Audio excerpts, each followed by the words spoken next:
you being a youth pastor, when you heard that the churches were no longer viable per se to go in person, like what was your was there any pushback from people over there that say like no, we shouldn't close the church at all, or like we should just maybe just do the best we can with 6 feet social distancing while keeping the church open?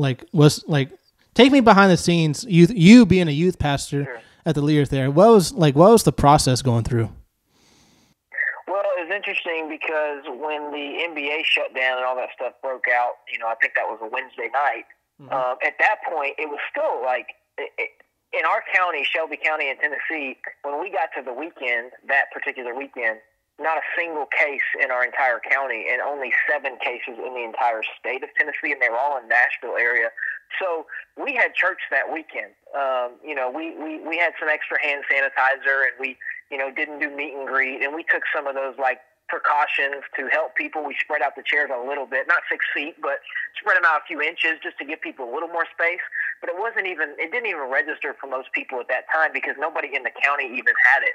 And so we had church that weekend, but then the very next day, that Monday after that weekend, was when the CDC put out the recommendation that you don't have any gatherings of more than 250 people for the next 8 weeks. Now, for us, that would mean that pretty much all of our regular weekend services wouldn't be able to happen because we have more than that many in the building. So what we did, and I'm thankful that, our pastor, John Siebling, he came in. We came in Monday, and we met, about 10 to 12 of us, kind of our lead team, and we sat down and said, all right, it's pretty obvious that we're going to have to not have services in person this next weekend. We didn't really question it or fight it. We just said, you know what, let's just accept it, because it was clear that it was only going to snowball at that point. I mean, more and more people were talking about it. More and more people were getting it. Every day that went by, the fear increased, the hype kind of increased.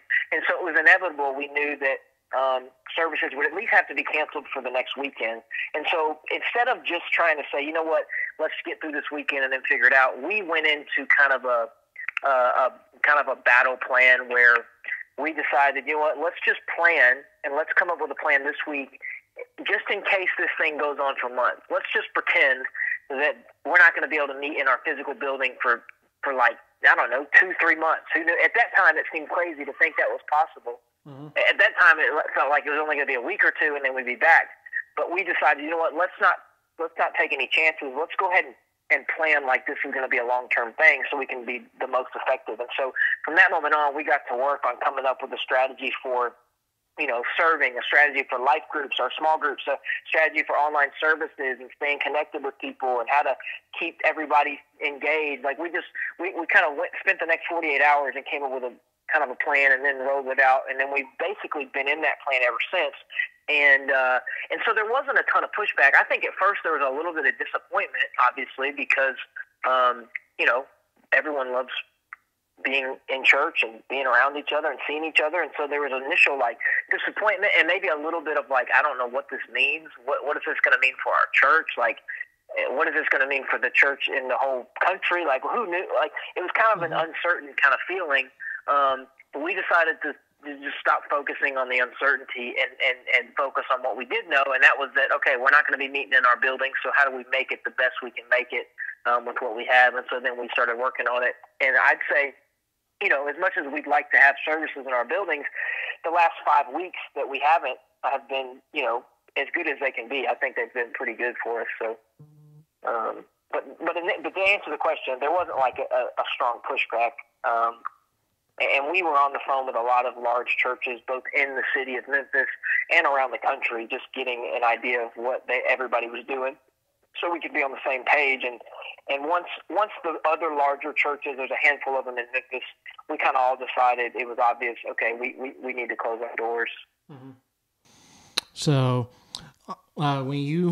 because it was interesting being unforeseeable that we actually went Easter without a mass congregation, which is pretty crazy to think about. And the online services that's been done there and elsewhere, like here with Wave Church, for me and my wife to be able to just be in our living room, let alone even though our couch is so comfortable, it's still the thought of it. It's so weird that we had Easter, which is where you get your most gathered congregations all year, just go up in flames. But another thing that actually was actually intriguing to me is with tithing or giving or offerings. Has any of that been that you know of been slowed down or not as much, or or they're still given as much, if not more, given the circumstances? Yeah, so you cut out there for a little bit, but I heard the last part of the question.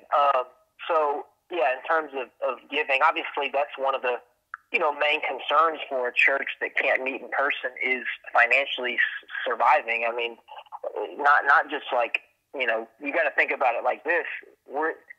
Most churches are similar to a small business. They have employees that they have to pay salaries to, health insurance. They have buildings that they have to pay the bills on, and lighting, and all these different things, right, that they go into the church, and not to mention all the outreach and helping people that are in the city that are in need, especially during something that's difficult.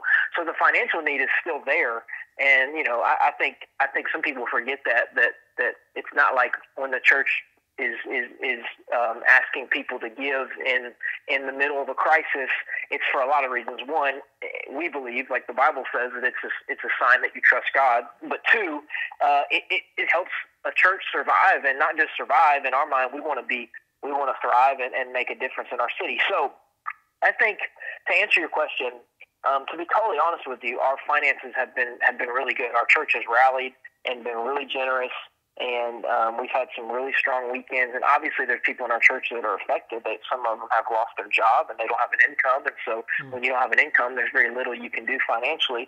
But there are some in our church that are doing better than normal. I mean, that's the thing about stuff like this is everybody's affected differently. I mean, there's some, think about it, for example, everybody's using these Zoom calls, Zoom conference call type things, and most people didn't even know what Zoom was 2 months ago, but now it's a household name. Everybody knows what Zoom is because everyone's using it. So I imagine the people working at Zoom are doing very well, right? And so you can take that example and apply it to a lot of different businesses and a lot of different people.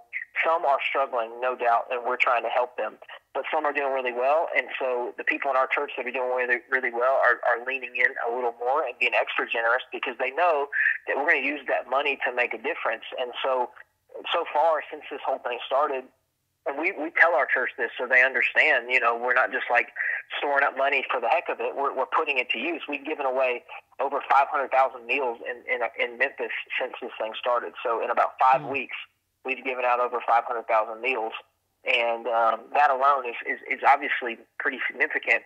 Not to mention, I mean, we've been feeding all of our nurses and doctors pretty much for the last week. Every meal, every day, we've been buying food from local restaurants in our city who are closed, and so we're supporting them. And then they're taking the money from us, making the meals, and then we're taking the meals from them and delivering them to all the nurses and doctors that are still working right now, who are considered, essential.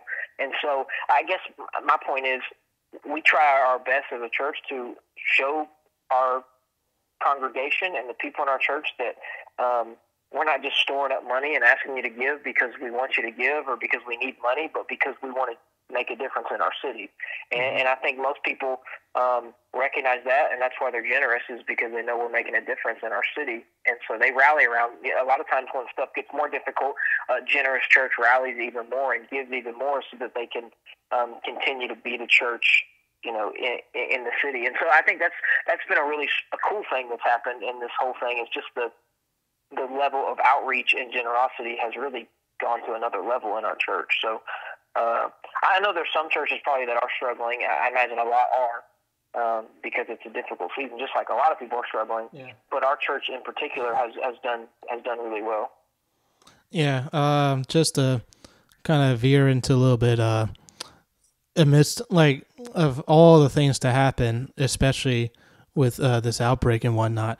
What was your feedback? I mean, not feedback. What was your reaction when you heard the tornadoes that hit in the Nashville upper like North Germantown, Nashville area, 615 area code area. If any friends or church friends that the Life Church or you have up there personally, what was your reaction in terms of when that happened amidst all of this going on? Oh, and on top of everything, essentially, not many people could. I mean, given the circumstances, like Life Church has a big outreach program with your surf trucks and whatnot. But were there any limitations, or are there any limitations in terms of when you go out to the community, or if someone from Nashville gave y'all a call, were you able to help them out a little bit? Yeah, no.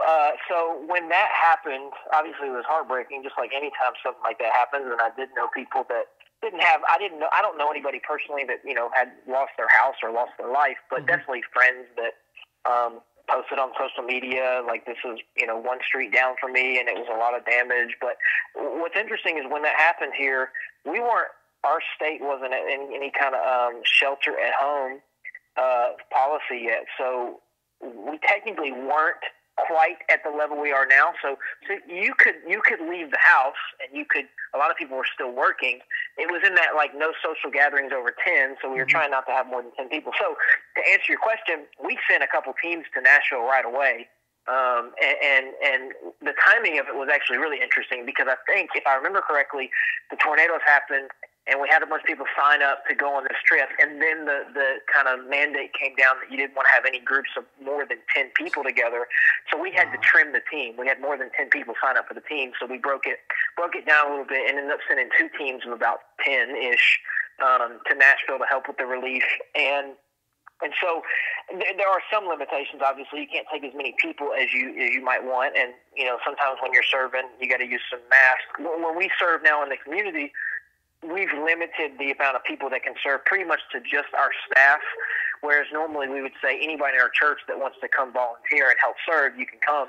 But because of the limitations and the stay-at-home order and kind of the lack of freedom to get more than 10 people together, and the social distancing and all that, it's just been simpler for us to say we're only going to staff the outreaches with our actual staff. And so the main avenue we're doing that right now is we have 2 dream centers, which are kind of our local hubs of outreach.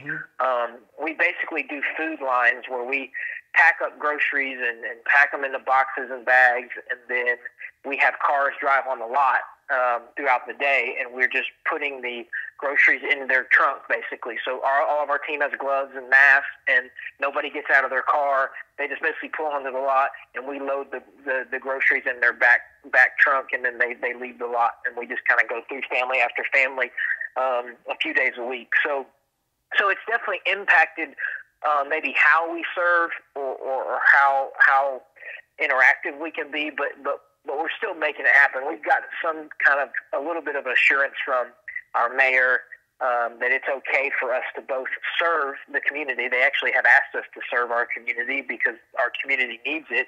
And we've actually partnered and helped 14 other churches in our city set up their own mobile food pantries, so that basically we can distribute, just kind of spread the load a little bit across the city, so not everybody's coming to our church to get it.